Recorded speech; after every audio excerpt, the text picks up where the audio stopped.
दोस्तों, एक कुत्ते ने यमराज को सुनाई मनुष्य के जीवन की एक कड़वी सच्चाई। ये सुनकर आप भी चौंक जाएंगे। इस अद्भुत कथा में हम आपको बताएंगे कि कैसे एक कुत्ता यमलोक पहुंच जाता है और यमराज से शर्त लगाता है, और यमराज उस शर्त में कुत्ते से हार जाते हैं और फिर यमलोक के सारे नियम बदलने पड़ते हैं। इसके कथा में हम जाएंगे भगवान विष्णु ने यमराज को मनुष्य जीवन के संबंध में कौन सा महत्वपूर्ण ज्ञान दिया था। तो चलते हैं दोस्तों, आपका समय बर्बाद ना करके कथा को शुरुआत करते हैं। दोस्तों, प्राचीन काल के मध्य देश में एक अत्यंत सुंदर नगरी थी। उस नगरी में एक धनवान सेठ रहता था। वह उस सेठ के पास एक लाल रंग का कुत्ता होता है। वह सेठ बहुत कपटी और लालची स्वभाव का होता है, किंतु वह विष्णु का परम भक्त होता है। वह हमेशा अपने इष्ट देव भगवान विष्णु की पूजा आराधना करता रहता था। फिर एक दिन उस सेठ की भक्ति से प्रसन्न होकर भगवान विष्णु उससे मिलने के लिए पधारते हैं और उसे दर्शन देते हैं और कहते हैं, मैं तुम्हारी भक्ति से अत्यधिक प्रसन्न हूं। मांगो, तुम्हें जो भी वर चाहिए, मैं तुम्हारे लिए हर संभव प्रयास करूंगा। तुम्हारी जो भी मनोकामना और इच्छा है, मैं अवश्य पूर्ण करूंगा। वह सेठ भगवान विष्णु से कहने लगता है, हे प्रभु, मैं आपके दर्शन करके धन्य हो गया हूं। प्रभु, मुझे अब कुछ नहीं चाहिए, मेरे पास आपका दिया हुआ सब कुछ है। फिर वह सेठ एक साधा कागज निकालता है और भगवान विष्णु से कहता है कि प्रभु, आप इस कागज पर अपने दस्तखत कर दीजिए ताकि मैं दुनिया के लोगों को भगवान के होने का सबूत दिखा सकूं। आजकल दुनिया में कोई ये मानना ही नहीं चाहता है कि भगवान होते भी हैं। फिर भगवान ने कहा, ठीक है वत्स, लाओ, मैं तुम्हारे कागज पर दस्तखत कर देता हूं। इतना कहकर भगवान विष्णु उस सेठ के कागज पर दस्तखत कर देते हैं और अंतर ध्यान हो जाते हैं।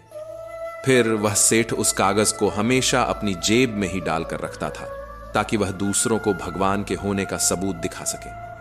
फिर कुछ दिनों बाद उस सेठ का वह कुत्ता मर जाता है, जिससे वह सेठ बहुत दुखी हो जाता है। सेठ का कुत्ता मृत्यु के बाद यमलोक में जाने लगता है। फिर यमलोक पहुंचने के बाद वह कुत्ता यमराज के सामने जाकर खड़ा हो जाता है। यमराज उस कुत्ते का लेखा जोखा निकालते हैं और कहते हैं, तुमने तो पशु का जन्म पाकर भी कोई पाप ही नहीं किया है। तुमने हमेशा अपने मालिक के साथ वफादारी की है, कभी किसी पशु पक्षी आदि प्राणियों को कष्ट भी नहीं दिया है।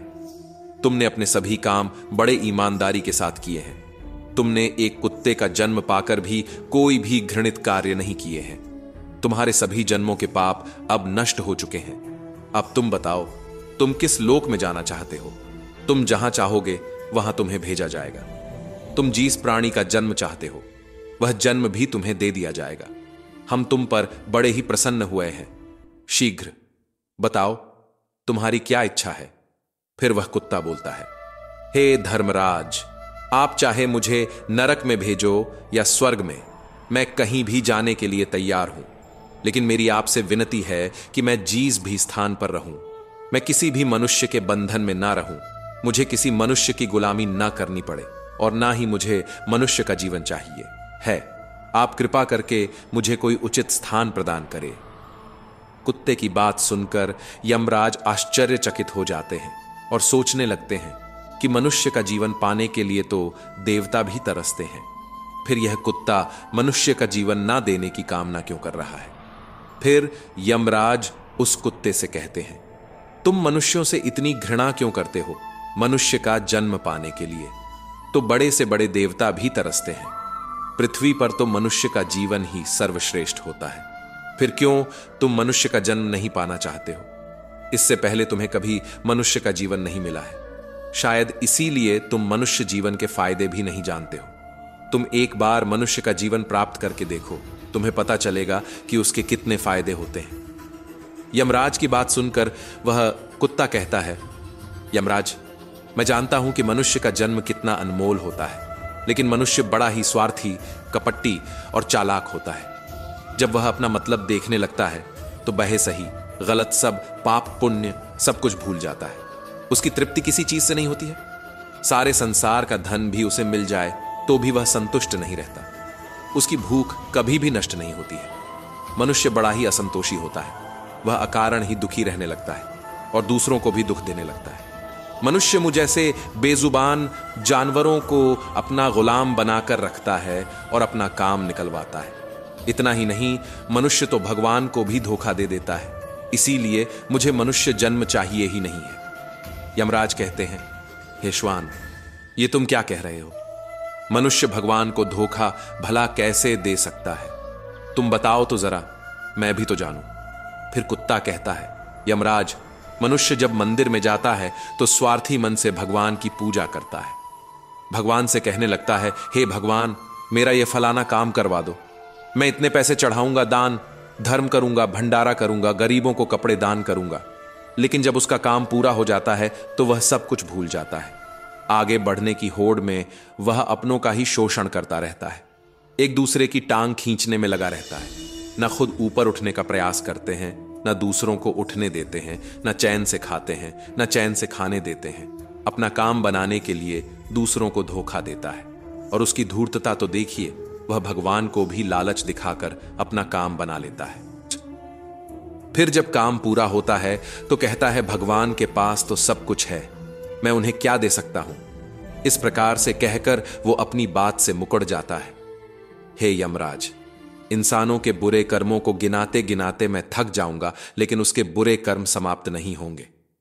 उनकी चालाकी के आगे तो देवता भी कुछ नहीं है। यमराज, कुत्ते की बात सुनकर यमराज कहते हैं, माना कि इंसान बहुत चालाक है, लेकिन वह हम देवताओं को मूर्ख नहीं बना सकता, क्योंकि हमारे यहां जीतने भी जीव आते हैं, उन्हें हम ही दंड देते हैं। उसने पृथ्वी लोक पर कितनी चालाकी क्यों न की हुई हो, उसे मृत्यु के बाद यही आना पड़ेगा।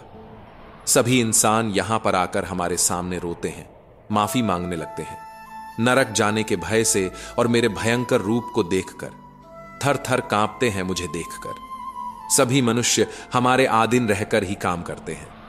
फिर वह कुत्ता बोलता है, हे यमराज, आपके पास जितने भी मनुष्य आते हैं वे सब मरे हुए होते हैं। आपका पाला किसी जीवित इंसान से नहीं पड़ा है।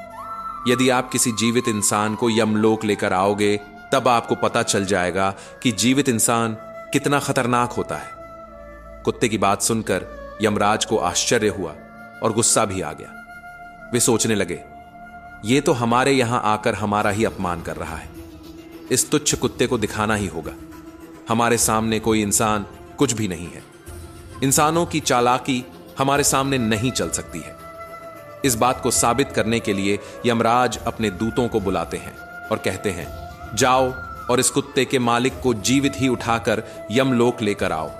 हम भी देखते हैं कि जीवित इंसान हमारे सामने क्या चालाकी करता है। अगर यह कुत्ता गलत साबित होता है तो इसे अनेक वर्षों तक नरक में डाला जाएगा। उस कुत्ते को पूरा यकीन था कि एक अकेला जीवित इंसान स्वर्ग लोक में खलबली मचा देगा। फिर यम के दूध धरती लोक पर जाते हैं और उस कुत्ते के मालिक को, अर्थात उस सेठ को, चारपाई के साथ ही उठाकर यमलोक ले जाने लगते हैं। तभी बीच रास्ते में उस सेठ की नींद खुल जाती है और वह देखता है कि दो अत्यंत हाष्ट पुष्ट सिंहों वाले यमदूत उसे चारपाई के साथ उठाकर यमलोक ले जा रहे होते हैं। वह सेठ उन यमदूतों से पूछने लगता है, हे यमदूत, क्या मेरी मृत्यु नींद में ही हो चुकी है? तब यमदूत कहने लगते हैं, नहीं मनुष्य, तुम अभी जीवित ही हो। फिर वह सेठ कहता है, फिर आप दोनों मुझे कहां लेके जा रहे हैं? मैंने कौन सा पाप कर दिया है? यम के दूत उस सेठ को सारी कहानी बता देते हैं और कहते हैं, तुम्हारे कुत्ते ने यमराज से कहा है कि जीवित इंसान बहुत चालाक होता है, इसीलिए इस बात का परीक्षण करने के लिए यमराज ने आपको जीवित ही यमलोक लाने के लिए कहा है। उस सेठ को पूरी बात समझ में आती है और वह कुछ देर तक सोचने लगता है और फिर तुरंत उसकी जेब में रखा हुआ वह कागज निकालता है, जिस पर भगवान विष्णु ने दस्तखत किए हुए होते हैं। वह उस कागज पर कुछ लिख देता है और फिर से कागज को अपनी जेब में रख लेता है। यमदूत उस सेठ को लेकर यमराज के दरबार में उपस्थित हो जाते हैं। उस सेठ को देखते ही यमराज जोर जोर से हंसने लगते हैं और सोचने लगते हैं, ये तुच्छ मनुष्य भला मेरा क्या ही बिगाड़ पाएगा। फिर वह सेठ जाकर यमराज के सामने खड़ा हो जाता है और अपनी जेब से वह कागज निकालकर यमराज को देता है। जब यमराज उस कागज को खोलकर पढ़ने लगते हैं तो वे तुरंत ही सिंहासन से उठकर खड़े हो जाते हैं और उस सेठ को सिंहासन पर बिठाकर खुद उसके स्थान पर खड़े हो जाते हैं, जिसे देखकर यमराज के सभी दूत चौंक जाते हैं। सोचने लगते हैं, यमराज ये क्या कर रहे हैं? एक मानव को अपने सिंहासन पर बिठा रहे हैं। ये जरूर ही कोई पहुंचा हुआ मनुष्य लगता है। वह सेठ अब यमपुरी का राजा बन जाता है। यमराज भी उसका आदेश मानने के लिए विवश हो जाते हैं। फिर वह सेठ सिंहासन पर बैठते ही यमलोक के सभी कानून बदल देता है और यमराज को ही यमलोक के द्वार का पहरेदार बना देता है। फिर वह सेठ सोचने लगता है, जब मैं मर जाऊंगा तो मुझे भी यहां पर आना ही पड़ेगा और मेरे पाप कर्मों के कारण मुझे भी नरक में डाला जाएगा। इसीलिए उस सेठ ने नरक में पड़े सभी प्राणियों को स्वर्ग में डालने का आदेश दिया और नरक का द्वार हमेशा के लिए बंद कर दिया।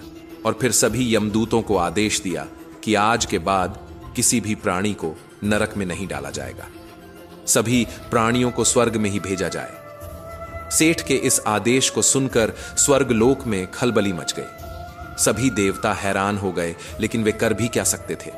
आदेश यमलोक के राजा ने दिया था, इसीलिए चुपचाप सभी उसका पालन करने लगते हैं। स्वर्गलोक का संतुलन पूरी तरह से बिगड़ गया। धीरे धीरे स्वर्गलोक में जीवों की भीड़ बढ़ने लगी, जिनकी सेवा करके स्वर्गलोक के कर्मचारी और अफसरों परेशान होने लगी और सोचने लगे, इतने सारे जीवों की सेवा कैसे कर पाएंगे। उधर वह कुत्ता सोचने लगा, यमराज को जीवित मनुष्य को यमलोक में लाना कितना महंगा पड़ गया। सेठ जी ने सब कुछ बदल के है रख दिया है, आखिर ऐसा कैसे हुआ?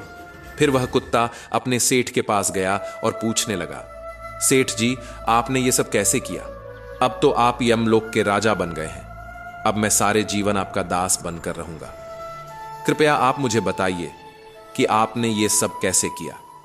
तब उस सेठ ने धीरे से उस कुत्ते के कान में कहा, जब मुझे पता चला कि मुझे जीवित ही यमलोक ले जाया जा रहा है, तो मैंने भगवान विष्णु के दस्तखत किए हुए कागज पर यह लिख दिया कि जिस जीवित मनुष्य को यमराज यमलोक बुला रहे हैं, उसे यमलोक का राजा बना दिया जाए। यही मेरा आदेश है। उस कागज पर भगवान विष्णु के दस्तखत देखकर यमराज को लगा कि यह भगवान विष्णु का ही आदेश है, तो उन्होंने बिना विचार किए ही मुझे यमलोक का राजा बना दिया गया। सेठ की बात सुनकर वह कुत्ता बहुत खुश हुआ और सोचने लगा, इंसानी दिमाग चाहे जहां भी रहे खुरापात तो करेगा ही। इधर यमलोक का ऐसा हाल देखकर सभी देवता भगवान विष्णु से मिलने के लिए बैकुंठ चले गए और उन्हें सारी बात बता दी। देवताओं की सहायता करने के लिए भगवान विष्णु तुरंत ही यमपुरी में आ गए, तो उन्होंने देखा कि यमराज यमलोक के द्वार पर पहरा दे रहे हैं। फिर यमराज के सिंहासन पर कौन बैठा है? भगवान विष्णु को देखते ही यमराज उनसे प्रार्थना करने लगे और कहने लगे, हे प्रभु, आपकी यह लीला बड़ी ही विचित्र है। धरती के एक साधारण मनुष्य को आपने यमलोक का राजा बना दिया और मुझे पहरेदार बना दिया। भगवान विष्णु यमराज से कहते हैं, हे यमराज, ये मैंने नहीं किया है, ये तो मनुष्य के चालाक दिमाग का कमाल है। यदि तुम जीवित मनुष्य को यमलोक लेकर आओगे तो यही होगा। इसीलिए मैंने मृत्यु के बाद ही मनुष्य को यमलोक लाने का आदेश दिया था, ताकि मनुष्य के सभी दोष और स्वभाव शरीर के साथ नष्ट हो जाए और केवल उसकी आत्मा ही यमलोक में प्रस्थान करे। किंतु आप तो एक जीते जागते इंसान को ही यमलोक उठा कर ले आए। यमराज से इतना कहकर भगवान विष्णु आगे बढ़े। फिर जब उस सेठ ने भगवान विष्णु को आते हुए देखा, तो वह तुरंत यमराज के सिंहासन से उठकर खड़ा हो गया और बोलने लगा, हे प्रभु, मुझे माफ करो।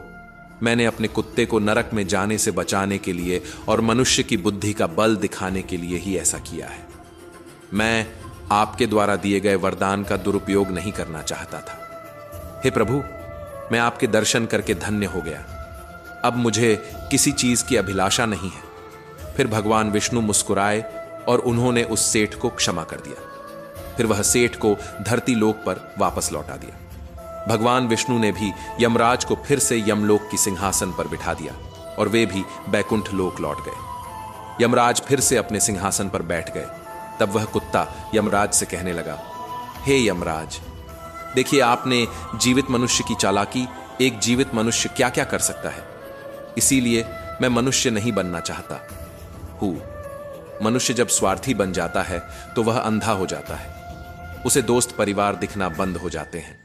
लालच में वह धर्म को भी भुला देता है और गलत कार्य करने लगता है। जब तक वह शास्त्र अनुसार कर्म करता है तभी तक सुखी रहता है, और जब धर्म से विमुख हो जाता है तो उसको क्लेश और बीमारियां उसे घेर लेती हैं और उसका पतन हो जाता है। फिर यमराज उस कुत्ते को क्षमा कर देते हैं, उसे स्वर्ग में भेज देते हैं और यमलोक के बदले हुए कानूनों को फिर से सही कर देते हैं। तो दोस्तों, इस प्रकार से एक कुत्ते ने यमराज को इंसान के जीवन की सच्चाई बताई है। ये कथा आपको कैसी लगी कमेंट करके जरूर बताएं। अगर यह जानकारी अच्छी लगी तो वीडियो को लाइक जरूर करें और कमेंट में जय श्री कृष्ण जरूर लिखें। साथ ही चैनल को सब्सक्राइब करें और साइड वाला बेल बटन भी दबा दें। मिलते हैं अगली वीडियो में। आप सभी का धन्यवाद।